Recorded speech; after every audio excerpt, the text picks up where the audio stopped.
Welcome to the This Gal Travels podcast, the show that helps you travel more, travel better, and travel easier. I'm Trina, and today's topic is it safe? My best pro traveler tip is going to be at the end of the show, so make sure you listen all the way through. Is it safe? Okay, especially if you solo travel, but even if you just choose certain destinations, your friends and family are going to bombard you with this question.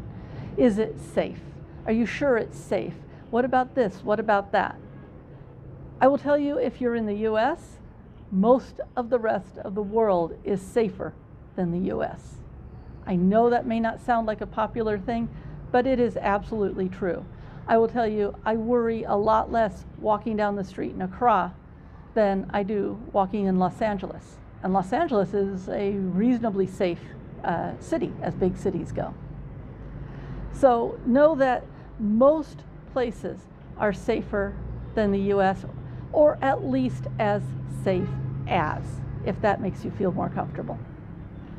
As you know, I'm based in Africa, and a fair amount of my focus will be on Africa. And this is a place that has been so misrepresented in Western media. We either see people starving or shooting each other. That's most of what we see about Africa, and occasionally we'll see if a place is flooded and people are in distress. But it's not that. Africa is pretty much the same as everywhere else in a lot of ways. And yet it's also very different, which makes it vibrant and wonderful and awesome. But consider this. Africa is made up of 54 countries, not states, countries. Not only that, the landmass size of Africa, if you take a map of all the countries in the world, you can fit a whole bunch of major big countries inside the landmass that is Africa. So think about it. With that much space and that many different countries, yes, you are gonna have a few bad neighborhoods. There are a few countries that are no-go. It's true. And sometimes it's areas that are no-go. It's like, well, this country is fine, but don't get too close to that border with such and such because there's trouble over there now. But the thing is, the media focuses so much on the negative so much of the time that we get a bad picture. And you can apply this to anywhere that the media likes to paint a bad picture. But in reality, Africa is no more dangerous than anywhere else. And you want to know how I discovered this? When I was thinking of going to Egypt, I was going to be meeting a friend there. We had both done Peace Corps training. I did not stay in for various reasons. And she was getting out, and we were supposed to meet up in Cairo.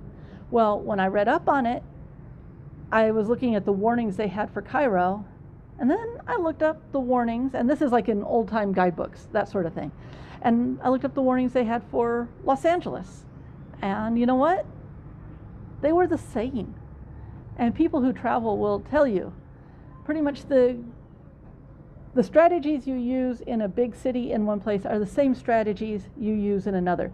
It can feel intimidating because you might not speak the language and they might be completely different in the way they do things, but the strategies are the same. If you go into a crowded market in Africa, what are you worried about? A pickpocket.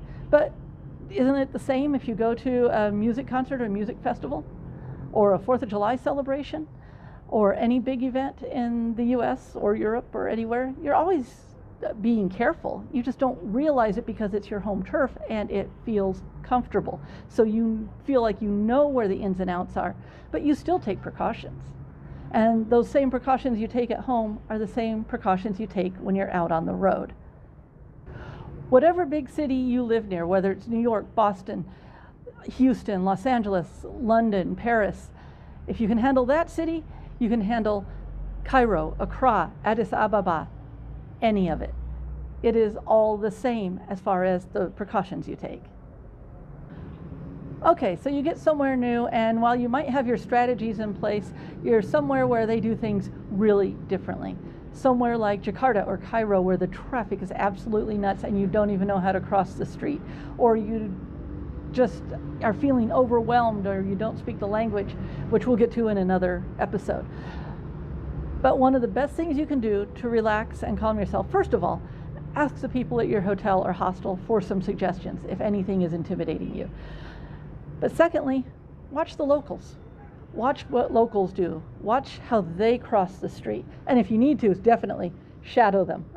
Don't be creepy and stand too close. But I've had people look back and realize I was shadowing them, and I've had people help. I've had one person was like, let me help you get across, and then I'm going to explain to you how the system works. And that was in Jakarta. So just pay attention to what locals do. That's one way to beat the, oh my gosh, overwhelm if you're in a place that is dramatically different from your hometown.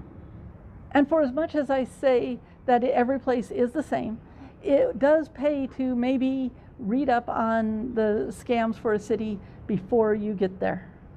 Because you are a foreigner, you will get targeted a little more often than if you look like you're a local. It's as simple as that. So you don't need to be scared, you just need to be aware. And be aware of what the scams are in the area. Like in Bangkok, if a tuk-tuk driver ever tells you, oh no, that's closed right now, let me take you to this cool shop that my friend owns. Well, they just want to take you to the shop because they get a commission. And I have no problem with guides and tuk-tuk drivers and that getting commissions, but they're lying to you, most likely. They're lying to you about the place being closed, and you don't want to get taken like that. So you don't want to get taken, you don't want to get scammed, but just be aware of it. Don't be paranoid about it. If you're wondering where to find out those things, well, guidebooks are good, but also Quora is good for that sort of thing, and Facebook travel groups. Find a group that is specific to the country you want to visit. Those are good places to ask questions, and especially when it has people in it that are a Facebook group where the people are actually living there, because then they'll know which threats are really real and which ones are overblown. So it's a good place to ask questions. When you're planning your trip, there are a couple of standards that you want to avoid when possible, or actually, I'll say avoid as much as possible. Because in most places, these are things that are not entirely wise. And someone might say, oh, well, I did this and it was great, and that's fine. There's going to be exceptions. But a couple of things that you should definitely avoid doing when you're planning your trip. First of all, don't plan to travel at night. I'm not talking about airplane travel. That is sometimes unavoidable. But I'm talking about road travel, even train travel. Like the night trains often have accusations of theft and that sort of thing. Road travel has two problems with it, is that banditry, for one, and accidents. You have a tired driver with not a lot of lights and not necessarily always the best roads. So it is generally just don't plan your travels at night. I will say when we were in China, there were some overnight buses, horribly uncomfortable, but they were pretty safe. I have done a night bus or two. One was in Thailand, and it was kind of okay, and safety in Thailand is pretty good, but they dropped us off in a parking lot at like 4:30 in the morning when it was still dark, and it was just kind of like, what the heck, you know, and we had to try and find our way around. So I'm going to say night travel is one of those things that I try to avoid most of the time. The other thing to do is to listen to locals. If they give a warning and say, no, don't go there right now, well, don't go there right now. And if they say, oh yeah, it's fine, and you might look at a website that says, oh, this is a dangerous area, but the locals are like, no, it's fine. The locals will generally take into account the fact that you are a foreigner, and they will adapt it for your travel and not just their own. But if they say it's fine, chances are it's fine. But listen to locals. If they say don't go, don't go. There are sometimes border areas with neighboring countries that have problems that are not well advised to go, and sometimes it's completely fine. So always listen to what the locals say, because they know what's going on in the area at the time. And if you're enjoying this podcast and getting something out of it and would like to hear more podcasts like this, subscribe. Thanks. So while I have mentioned using the same techniques for safety that you do in any big city or big event at your hometown, let's cover some of the safety techniques that would be wise when you're traveling. One thing people don't always think about when they think about safety is having some cultural sensitivity as to what's going on in the country that you're in. Right now I am stationed in a place that has a high Muslim population, and they are very easygoing Muslims. It's not a hard place to be. I wear shorts here. They're not booty shorts. They are shorts that come down to my knees. So I would say in most of Africa, I will say whether it's Muslim or not, there's also a strong Christian bent, they run on the more conservative side. So don't go around wearing booty shorts and spaghetti straps and that sort of thing. You will get more respect. So if something does go wrong, they will be more on your side if you present yourself well. And that's just a basic fact, a basic truth. So I already mentioned the scams. Just familiarize yourself. And again, feel free to ask your hotel staff, is there anything I should be aware of when I'm walking around? And I will tell you right now, the people to try and scam you the most are drivers. So when you head out anywhere, try and find out approximately what the fare rate is for the ride you're going to get. And there is a difference between shared rides and private rides. And just try and get to know what you should be paying so that when you negotiate your price, and always negotiate the price before you get in the taxi. There is not going to be a meter, and if there is, it's broken, they don't use it. Always negotiate the price first, but drivers are the ones that have the highest percentage of trying to rip you off. So if you go in armed with some knowledge, you can hold your own and be completely fine. So we've talked about scams, and I've talked about those big city, crowded area smarts that I sort of assume everyone has, but let's just cover a couple things you can do that I think we normally do at home anyways when we're in those crowded situations, but let's go ahead and recover some of them. First off, separate your money. I wear cargo pants or cargo shorts, not because they're attractive, but because they are infinitely practical. I'm not saying you should do the same thing, but this is where I stash my money in different pockets. The hardest pocket to get to has the highest denomination of money. I keep one easy pocket because that usually covers the money for transport, for tuk-tuks and yellows, that's what they're called here in Ghana. And so have one easy with your smallest bills, and then one for medium bills, that is your average purchases like lunches and that sort of thing, and then put your big bills in the hardest pocket you have to get to, whether it's pockets in a purse. I even hesitate. I don't carry a purse or anything like that because that's just a target. If you carry a purse, I probably wouldn't keep your money in your purse. I would keep that and any other documents somewhere else. So first of all, stash things in different places. And most countries do not require you to have your passport on you when you are walking around. I say leave it at the hotel, lock it in a safe or something. Even if you just stash it in an unexpected place in your luggage, it's usually safer than carrying it around, because if something were to happen, then you're not going to lose your passport in the mix. But under the closed money belt with your passport and everything else, no. I've never, well, I did do that in my earliest travels, and then I learned way better. Just carry what you need with you. Don't carry all your credit cards with you at one time. Find a place to stash them, as I say, either in an unexpected place in your luggage, or if there's a safe in your room, use that. Another thing when you're at a big event, just stay aware of your surroundings. Pay attention to what's going on around you. And it may not involve you, but if there's an argument over there, keep an eye on it. And if it looks like it's growing, move away. Sometimes, one morning we were actually in Barcelona, and we woke up and there was a protest going down the street. In fact, we've landed in the middle of one or two protests. They were harmless protests. They were not violent at all. But watch it. I wouldn't be one to jump in and participate in it. So things like that. But in general, be aware of your surroundings and just pay attention when you're in a place. Don't let yourself get so totally involved in one thing that you don't know what's going on around you. And that's just common sense when you're in a big setting like that. Okay, so what do you do if a situation does get out of hand? It could be anything. And it doesn't happen too often. Let me tell you that right now. It doesn't happen too often. I can't think of any kerfuffles that I've been involved in that weren't just a little misunderstanding. But what do you do when it does happen? Well, there are a couple of things. First of all, do not be afraid to ask for help. Look around, look for someone that looks dependable and kind. I know that's hard to tell sometimes, but just try. And see if you can get someone to help you. Just go over and ask them, hey, can you help me with this? You'd be surprised how many people are willing to help you. And when you're traveling, people don't want their hometown to get a bad name. So if something bad is happening and you're a traveler, they don't want a bad reputation. So a lot of people are willing to help. You'd be surprised. So don't be too proud to ask for help. If a kerfuffle does start, for any reason, whether it's a negotiation or a disagreement, don't hesitate, especially if you're getting just lost and it's getting overwhelming, because someone might be arguing on your behalf.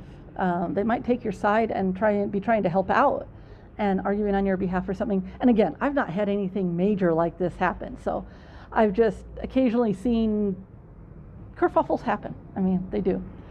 Don't you like that word, kerfuffle? Yeah, that's a great word. But stop what's happening. Tell them, step back, put your hands up and are like, stop. Get people to stop and be quiet and calm down. De-escalate the situation. Instead of adding to the confusion, pull it back and get everyone to stop and be quiet as best you can.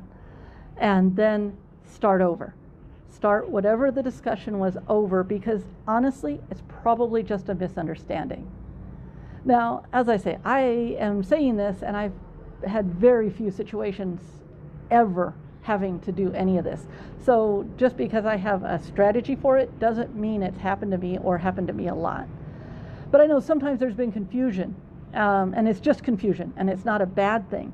But sometimes it's just good to step back and try and figure out. Sometimes it's things like the translator said something different, and both sides think the other person knows what they're saying, and then they're conflicting, and you're just not getting anywhere. It's not a fight. You're just not getting anywhere. And sometimes you need to step back and figure out where the miscommunication is.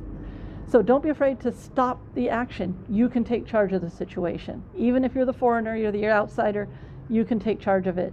And honestly, sometimes they'll even listen to you more. So those are some strategies that you can use to stay extra safe while you're traveling. And I know I could add on to it and make some huge list, but I don't want to just have this huge list of be careful of this, be careful of that, be careful of this, be careful of that, because honestly, you hardly ever have to use it. These are just good things to know in the back of your mind. But if you have a great safety strategy that you like to use, feel free to mention it in the comments. I'm happy to hear about your strategies. I just don't want to dwell on it because it honestly just doesn't come up that often. So what are the benefits of traveling to unsafe destinations? Well, first of all, a lot of the destinations that are deemed unsafe are not unsafe in the least. I was looking at a travel website that claims to be information about how safe places are and this, that, or the other thing. And I like to compare what they say about one place and another, especially when it's places I know or actually at least have a sense about. And this site, after I examined it, was so prejudiced, it wasn't even funny. They had Chicago listed as moderate risk, okay? And I will admit, I have not been to Chicago, but we know they've been having a lot of violence problems lately. And they listed all the things and they were moderate risk. But it was kind of like, yeah, but we don't want to scare you off of Chicago. Go anyways. And then I looked at Ghana, and they had it listed as low risk, which is correct. But what they wrote about it, oh gosh, they just kept dwelling and made you think you were going to get robbed and this and that and the other thing because they dwelled on it. And they mentioned the same things about like Sierra Leone, which I have been to, and they, it has some of the friendliest, most polite people. Yeah, 20 years ago they were dangerous and they were in a civil war, that sort of thing. But now it is not as dangerous as it was made out to be. And I looked up other countries I'd been to, and all the ones in Africa, the write-ups were inflammatory, and all the ones that were in Europe and the US were like, well, yeah, we know they've been having demonstrations and it's the pickpocket capital of the world, but yeah, it's no problem, go there anyways, if it was in Europe, let's say. So you can't trust a safety website to be in line with reality. I will say, look at your government's or another trusted government's website on what they say about a place, but also remember they have to be a little extra cautious as well, because they don't want to say, oh yeah, it's fine to go, and then have Americans get hurt or have people from the EU, get hurt. So they're always going to be a little extra cautious as well. This is where the Facebook groups and Quora and places like that will give you a lot more down to earth, in the middle of things information, because you can probably chat with people who are actually in the place. But to be honest, most places are safer than they are made out to be. And so why do I say travel to places that people think are unsafe? First of all, because they're not. Second of all, because there's all sorts of awesome stuff that goes on in these places. Africa is so vibrant, and I am speaking as a generality. I have been to about 11 African countries, and they have all been vibrant on one level or another, and they have all been pretty darn safe. I admit there are some countries I will not be going to. I'm not foolish about it. And everyone has to decide for themselves what level of risk they're willing to take. Just don't listen to all the fear-mongering. Is it safe? Probably. Is it as safe as home? Probably, if not more so. Once you start traveling, you're going to find out that the world is a whole lot safer than you have been led to believe. By the way, I designed travel and safari journals, and I put them up on Amazon, and I will put a link in the description in case you want to check them out. So today's pro travel tip has to do with getting to the trip of your dreams. Maybe you know your dream destination. There's that, I've always wanted to go to this place. Or you have to think about it a little because you have a few places you want to go and you want to pick one. So right now, just pick one place and do 3 things. First, figure out what's keeping you from going there. Is it time? Is it money? Is it fear? Any of those things, just figure out what's stopping you and then figure out how you can overcome that. If it's time, then you need to figure out how you're going to get some vacation time or work out with your boss how you can get some time off. If it's money, start a travel fund now. Even if you are just putting $5 a week in a cookie jar. Start now, and then you get a little extra money here or a little extra money there, put it in your cookie jar. And the third thing, is it fear? Then do some research. Go on the Facebook groups, go on Quora, and go ahead and look at those travel internet websites and look at how much they do or don't fearmonger, but then try to find a real live person blogger that has been there and see what they say about the place, because that's another good source for checking things out. So figure out what is stopping you from going on your dream trip and start taking steps to break down that barrier. You want to travel, you've got to start somewhere. Let's start here. Okay, that is our episode for today. Thanks for joining me. I will see you next time.